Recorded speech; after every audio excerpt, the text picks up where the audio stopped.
జనరల్గా pre release ఈవెంట్లో మాట్లాడి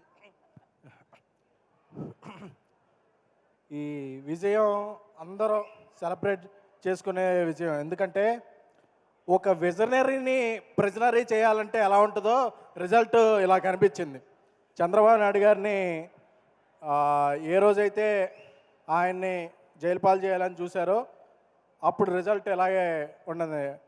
లోకేష్ గారిని మంగళగిరిలో అప్పట్లో ఓడించారు, ఇప్పుడు ప్రత్యర్థులకి ఆయన మంగళవారం చూపిస్తున్నాడు.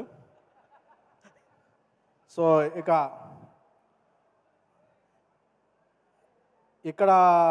ఒక ప్రాంతీయ పార్టీని అక్కడ జాతీయ పార్టీని కలిపి మా జనసేనాని పడ్డ కష్టం ఎంతో అందరికీ తెలుసు.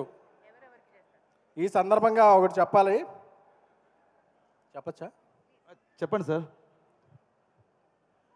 అన్నయ్య పెట్టాడు దండం, తమ్ముడు పెట్టాడు పెండం. నమస్కారానికి ప్రతి నమస్కారం అనేది సంస్కారం. ఆ సంస్కారం చేతకాని వాళ్ళకే ప్రజలు ఇస్తారు ఇలాంటి తిరస్కారం. తెలుగు చలనచిత్ర పరిశ్రమలో సింహాసనం మీద కూర్చున్న అర్హత మా అన్నయ్య ఇంద్రసేనుడిది. అలాగే రాజకీయాల్లో సింహాసనాన్ని మార్చేసే పవర్ మా జనసేనుడిది. సో విజయం వచ్చింది కానీ విర్రవీగితే పాత తెపేళ ఫేసులకి మనకి తేడా ఉండదు. సో అందుకని అందరినీ సోదరులా భావిస్తూ రాష్ట్ర అభివృద్ధికి అందరూ తోడ్పడాలి.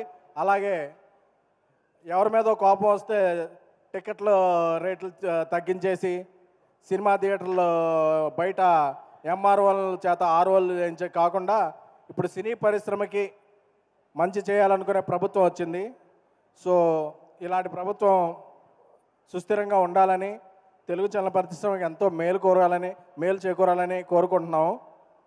అలాగే విజయం వచ్చిన తర్వాత అందరూ విజయం తరపున మేమున్నాం అని అవుతారు. ఈ విజయం రాకముందు నుంచి విశ్వప్రసాద్ గారు జనసేన క్యాంపెయిన్లోనూ విరివిగా పాల్గొంటూ అలయన్స్కి అండగా నిలిచారు. సో ఆయనకి కూడా శుభాకాంక్షలు. సార్, మీరు ముందే విజయాన్ని ఊహించారు, అలాగే ముందే అండగా నిలబడ్డారు. సో మీలాంటి వ్యక్తులు అటు జనసేనకి, అలాగే అలయన్స్కి, అలాగే తెలుగు చిత్రసీమకి మీరు చేసే ఫ్యాక్టరీ లాంటి సినిమాలు ఎంతో అవసరం. సో ఈ విజయాన్ని అందరం సెలబ్రేట్ చేసుకుందాం. బట్ గర్వాన్ని నెత్తికెక్కించుకోవద్దు.